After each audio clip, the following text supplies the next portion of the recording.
Good morning. Today is Tuesday, September the 15th, and we are reading Isaiah 38, 39, 41. Oh, wow, that's a whole lot of chapters. All right. Whole chapters. Okay. If I not say By 5. 6 chapters to 5. So let's get busy with them. You ready, Matthew? Are you ready, Gabriel? Yes, I am. All right. 38.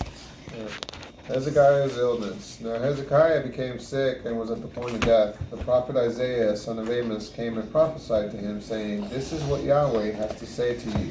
Set your affairs in order, for you will not recover from this illness. You're going to die." Then Hezekiah broke down and wept, turned his face to the wall, and prayed, "Oh, please, Yahweh, please, I beg you, let me live. Remember how I have lived faithfully before your face. With all my heart I have sought to do only what is good in your eyes." Bitter tears streamed down in his face.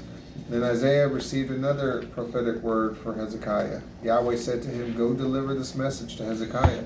This is what Yahweh, the God of your ancestor David, has to say to you. I have heard your heartfelt prayer, and I have seen you cry tear after bitter tear. I will give you another 15 years. I will defend Jerusalem, and I will deliver you and this city from the hand of the king of Assyria.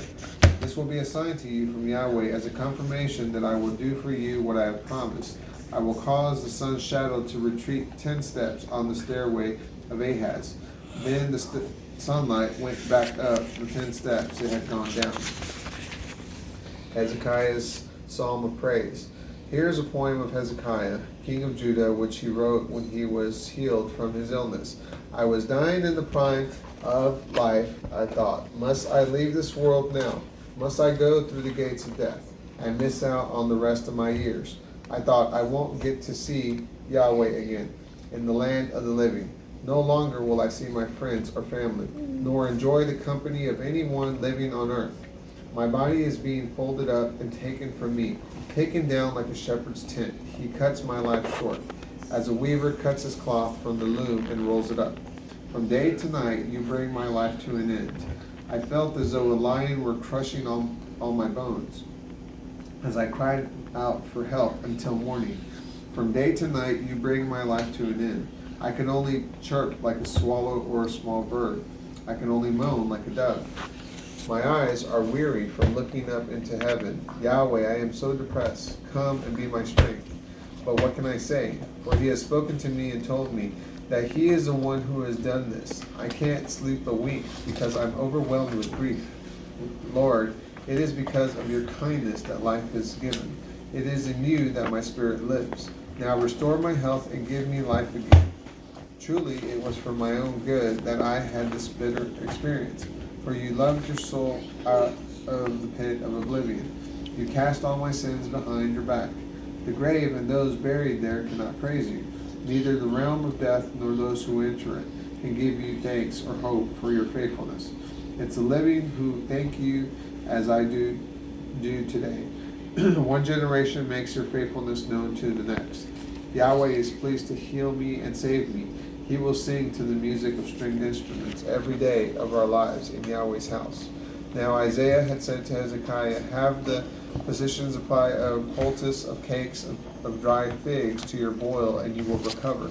And Hezekiah had said, "What will be the sign from God that I will be healed and go up again to worship in Yahweh's house?" Hezekiah's failure. Shortly after Hezekiah was healed of his illness, the king of Babylon, Merodach-Baladan, son of Baladan, heard that King Hezekiah had been deathly ill and had recovered. So he sent envoys carrying letters and a lavish gift. Delighted by the king's gesture and having a desire to impress them, Hezekiah welcomed the envoys from Babylon and opened the doors of the king's storehouses of treasures and showed them to the envoys. He let them see all of his gold, silver, spices, and costly fragrant oils, as well as his entire armory.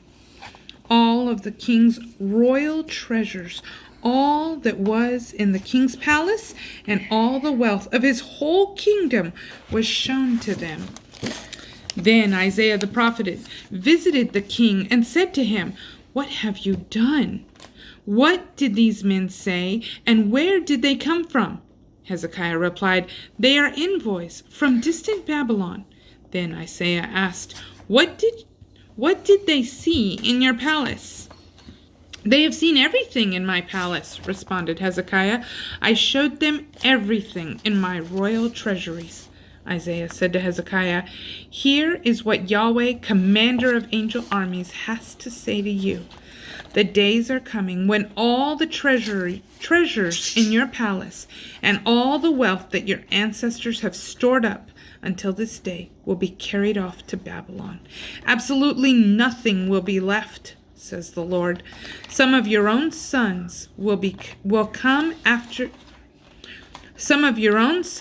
come after you will be deported, be castrated, and become eunuchs in the palace of the king of Babylon." Then Hezekiah said to Isaiah, "The word Yahweh has spoken through you is good and right." For he thought, "At least for me, there will be peace and security in my lifetime."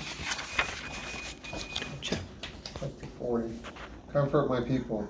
Your God says to you, Comfort my people with gentle, compassionate words. Speak tenderly from the heart to revive those in Jerusalem, and proclaim that their warfare is over. Her debt of sin is paid for, and she will not be treated as guilty. Prophesy to her that she has received from the hand of Yahweh twice as many blessings as all her sins.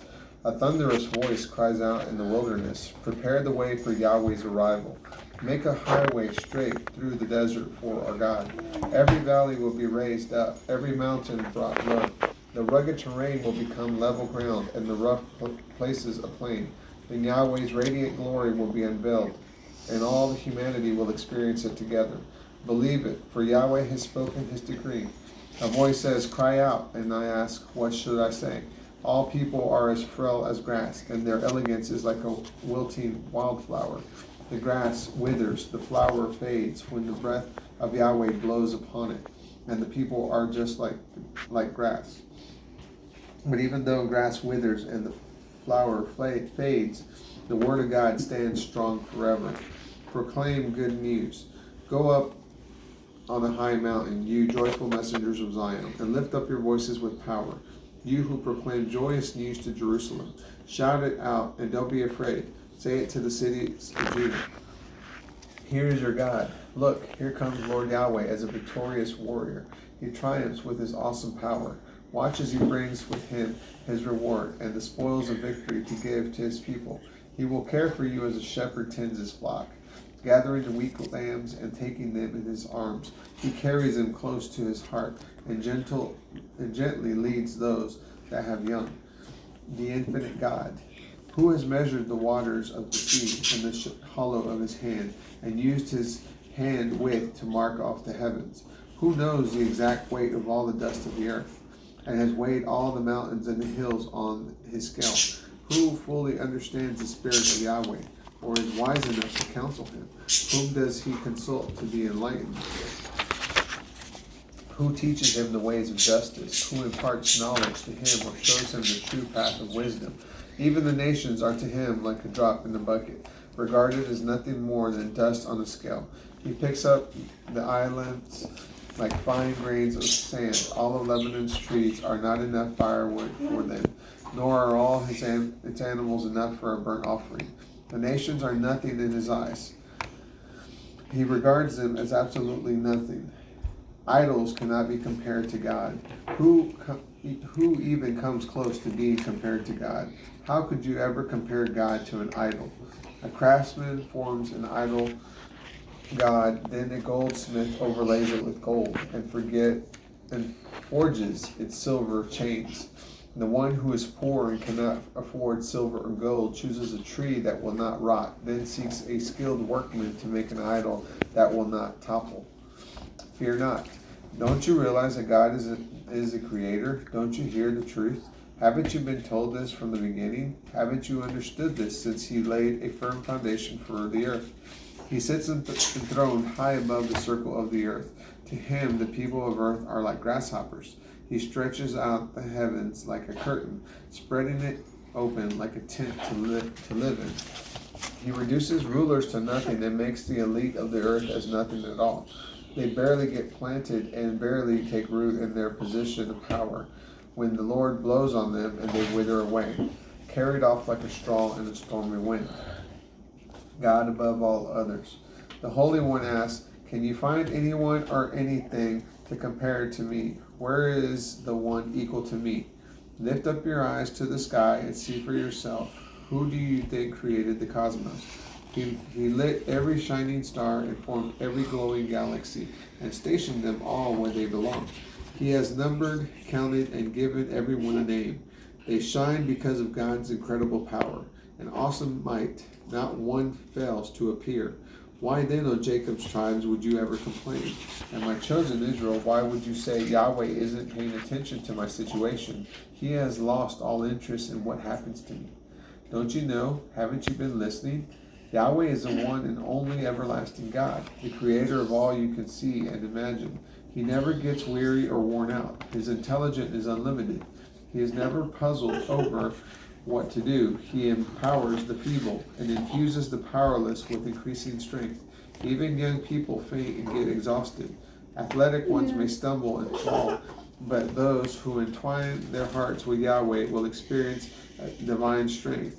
They will rise up on soaring wings and fly like eagles, run their race without growing weary, and walk through life without giving up. 41. God promises to heal Israel. You lands of the sea, stand silent before me. Let the people renew their strength. Let them approach me and state their case. Let's come together to decide who is right. Who raised up the conqueror from the east? Who commissioned him for his righteous purpose? The Lord hands nations over to him, to trample kings under his feet, to make them like dust with his sword, and like wind-blown chaff with his bow. Swiftly he pursues them and advances unscathed as he passes over unfamiliar land. Who achieved all this and made it happen? Who guides the destiny of each generation from the first until now? I am the one. I am Yahweh, the first, the unchanging one who will be there in the end. The islands see it and panic. The ends of the earth tremble. They approach and draw near. The idol makers all bolstered one another up, saying, take courage. The woodworker encourages the metalsmith. The one who flattens with the hammer spurs on the one who strikes the anvil, saying of the welder, looks good. They nail down the idol so it won't topple. But you, my servant Israel, Jacob, whom I've chosen, seed of my beloved friend Abraham, I drew you to myself from the ends of the earth and called you from its farthest corner. I say to you, you are my servant. I have chosen you. I have not rejected you. Do not yield to fear, for I am always near. Never turn your gaze from me, for I am your faithful God. I will infuse you with my strength and help you in every situation. I will hold you firmly with my victorious right hand. All who rage against you will be ashamed and disgraced. All who contend with you will perish and disappear. You will look for your enemies in vain. Those who war against you will vanish without a trace. I am Yahweh, your mighty God. I grip your right hand and won't let you go. I whisper to you, don't be afraid. I am here to help you. Jacob, although you feel like a grubworm, have no fear. O men of Israel, I am here to help you. I am your kinsman redeemer, the Holy One of Israel. I am making you into a powerful threshing instrument with teeth new and sharp. You will reduce hills to chaff and crush mountains into dust. You will winnow them, and the stormy wind will blow them away.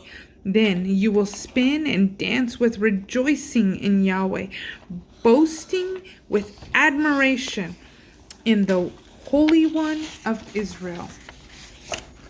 I, Yahweh, will respond to the cry of the poor and needy when they are thirsty and their tongues are parched with thirst, when they seek a drink of water, but there is none.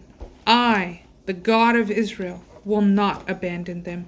I will open up refreshing streams on the barren hills and springing fountains in the valleys. I will make the desert a pleasant pool, and the dry land springs of water. I will plant in the treeless desert cedars and acacia, myrtle and olive trees. I will set in the wilderness evergreens, together with many elm and cypress. Everyone will see and know that I, Yahweh, with my mighty hands have done this. They will consider and comprehend that the Holy One of Israel has created it. Pagan gods are nothing. Yahweh says, present your case. Let's hear your arguments, says the King of Jacob's tribes. Come, you idols, and let's hear your prophecy for the future. Tell us about your former prophecies, so we can test them and see if they were fulfilled, or decree some future event for us.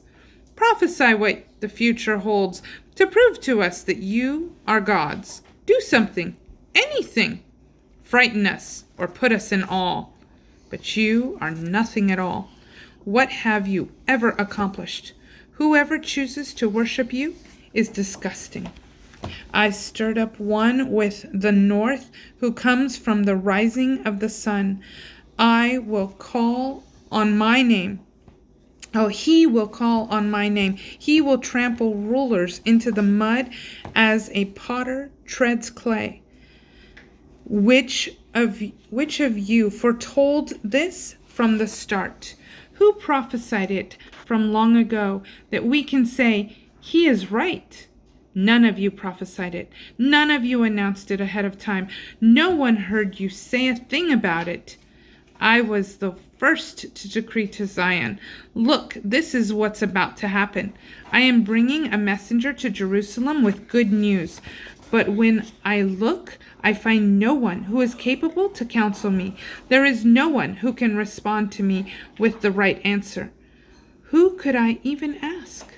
Look, all these gods are nothingness. What have they ever accomplished? Their metal images are nothing but empty wind and confusion. And that is Isaiah 38, 39, 40, and 41. Bye. Bye.